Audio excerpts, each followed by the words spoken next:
చెప్పండి, మీ ప్రశ్న వేయండి.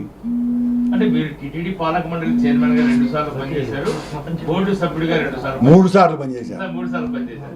అయితే ఈ రోజు భక్తుల్లో అనేక అపోహలు ఉన్నాయి కాబట్టి ప్రాయచిత్తంగానే మేము ఈ రోజు శాంతి హోమం చేసాము.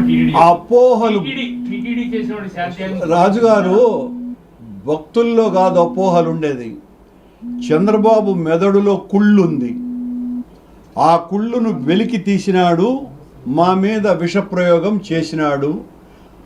డెఫినెట్గా అంతో ఇంతో సక్సెస్ కూడా అయినాడు, అది కూడా మేము ఒప్పుకోవాలా. ఎందువల్లంటే ఆయన చేతిలో కొన్ని వందల మీడియా సంస్థలు ఉన్నాయి, లక్షలాది ఆ సోషల్ మీడియాను ఇన్ఫ్లుయెన్స్ చేయించగలిగేటువంటి మనుషులు ఉన్నారు, తద్వారా ప్రజల్లోకి బలంగా చొప్పించగలిగినాడు. కనుక ప్రజలందరూ కూడా వినేసినారు కాబట్టి శుద్ధి చేస్తాము అని చెప్పినాడు. అట్లా అసలు జరిగిన పొరపాట్లు ఏమైనా ఉంటే ఏడాది పొడిన శ్రావణ మాసంలో పవిత్రోత్సవాన్ని నిర్వహించడం ఆనవాయితీ, ఈ దోషం పోయింది అన్నారు.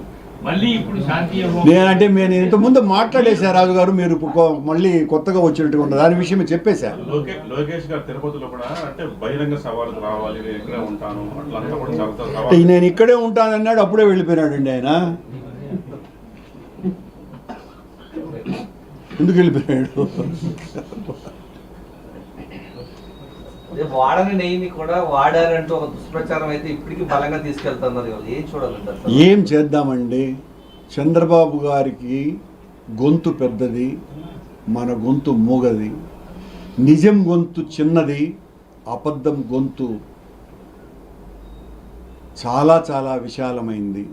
చంద్రబాబు గారి గొంతు శకుని కన్నా, గోబెల్స్ కన్నా, ప్రపంచంలో ఉన్నటువంటి అబద్ధాలు చెప్పే వాళ్ళందరికంటే కూడా, వాళ్ళందరికీ కలిపితే ఎంత అవుతుందో ఒక చంద్రబాబు గారి వాయిస్ అంత పెద్దది. ఆయన చెప్పగలడు, ఏమైనా మాట్లాడగలడు, నడుస్తుంది. ఇప్పటికైనా ఈ వివాదానికి ఎప్పటిలాగా ఫుల్ స్టాప్ పడే అవకాశాలు ఎవరు ఫుల్ స్టాప్ పెట్టాలండి? ఎవరు ఫుల్ స్టాప్ పెట్టాలి? దీని మీద నువ్వు